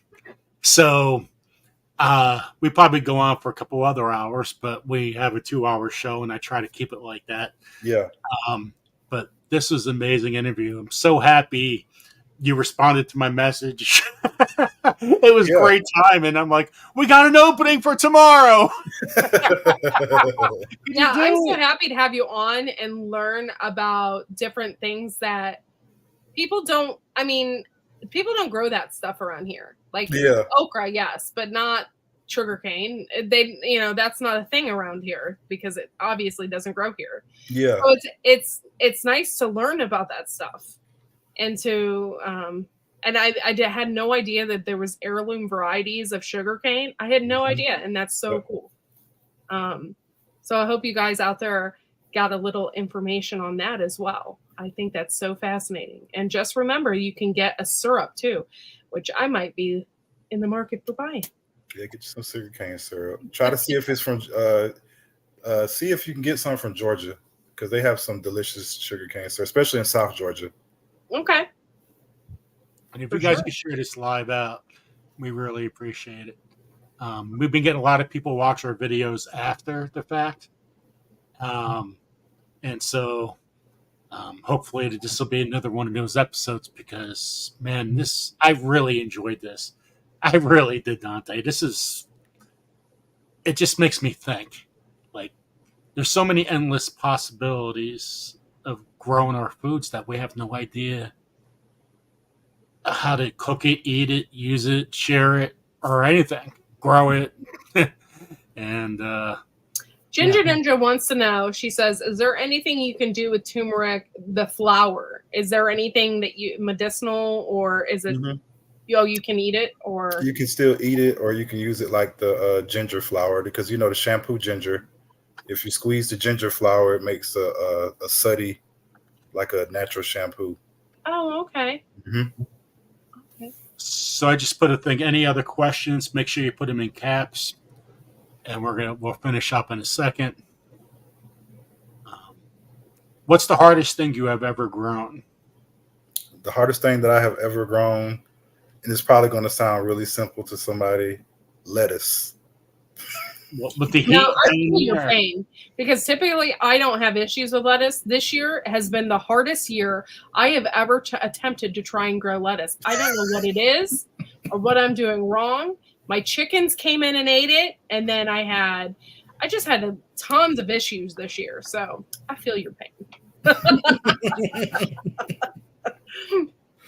And I appreciate the opportunity to come on your show as well. Yeah, thank you so much. You're great to have on here. So thank you so much. It's been really nice learning everything. Anytime you want to share something, or you have something new, or you want to just come on for a little bit, or another show, we'd love to have you. I thought this 1 second. What is Serena said something? What do spiders use to advertise and communicate websites and the World Wide Web? 1 second. I totally have no idea what Serena said. You need to put your glasses on, Joe. I have no idea.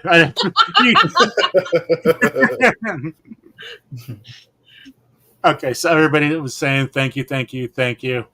And I think Serena was trying to come up with a joke there. Yeah, she says, what do spiders use to advertise and communicate? ? That's the end of the sentence. Okay, I got you. And the World Wide Web. Yes, I need my glasses. I thought Dante can get older. I'm 54. My last 4 years, it's a struggle. I hate wearing glasses. I want to throw them against the wall. And I'll have them on. It's like, oh man, what am I doing? I really got to get them on. If y'all out there have Instagram, make sure that you follow Dante on Instagram. Give him a little love in that direction. I would appreciate it a lot. And Dante, is there anything else you want to try growing that you want to do in the near future? In the future, I would like to grow cannabis. I'm not gonna lie, I've never had access to any of that because we're in the South. So, and I want to keep a clean record. So I kind of just, for me, it's like you really love challenging plants and stuff like that. So I think you would love to grow that because it's just challenging. It's it's interesting. And it's so diverse and so many different varieties and cultivars and leaf types, and just, I'm jealous. I mean, I really am. Yes. Okay, well, Dante, thank you so much for coming on, and we'll try to stay in touch. And we will. This was an excellent live, and thank you so much for coming on last second. Definitely, and I'll talk to you guys soon. All right. Have a good night. All right. Take care, Dante. That was awesome. That was awesome. Surprise.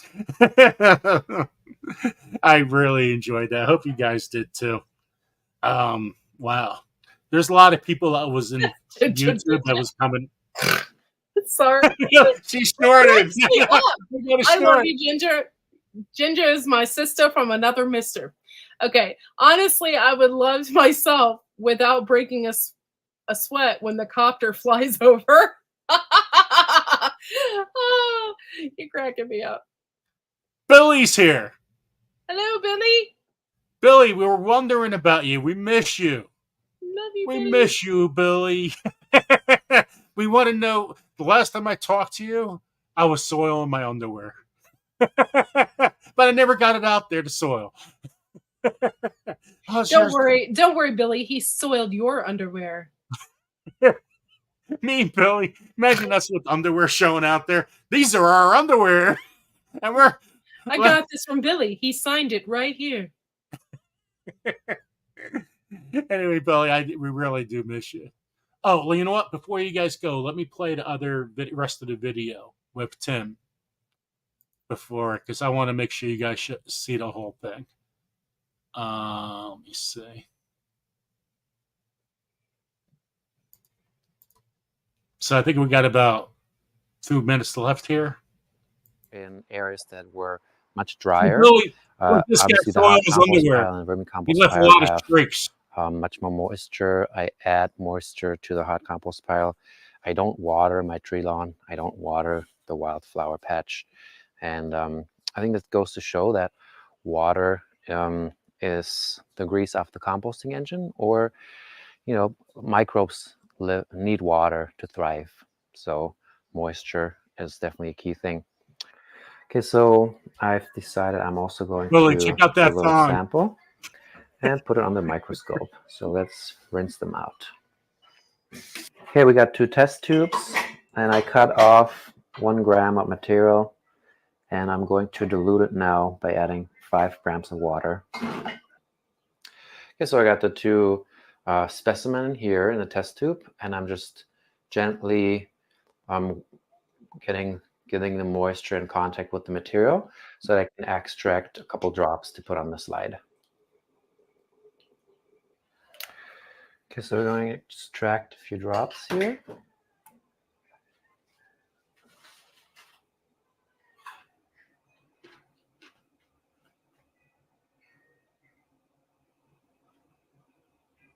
See, this is where I really enjoy science. Okay, that should be enough. This is the sample from the hot compost pile. It's alive. Bacterial dominant, for sure. His underwear's alive. And there's some dirt. It's alive. Wait a minute. That's not soil.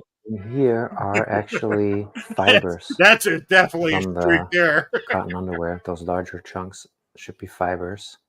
That is fetal fungi. That You was can a see all the tomato seed. bacteria there. Little dots. At least we didn't see the corn. So this is what I would expect from this hot compost pile, because it's still in its active phase where it's still cooking. So there's a lot of bacteria driving this process. Hey, Jimmy. Let's see what else we All can his find here. underwear. So here we got the sample from the vermicompost. Yeah, so you can Corn. definitely tell a big difference between the There's active the corn. hot compost and the vermicompost bin. Oh, I'll We let could you know, we could Terry, if just I do get this. some. Oh, look at that. That thing has legs. And then here's the final. Oh, I can see the tail. It's swooshing. Wait, what's that? Wait. That new tool looks so cool. It's almost over, guys. Moving on. This is fascinating to me. Well, that's for Next see time what it y'all is. eat See the mouth? soil, Yeah. that's That's what's the going to one? be inside your body. It's eating little pieces. And it's see-through. So that Yeah, you you see can't you see this bulb here. Yeah. You see all the stuff inside. This some of the stuff it's been eating before.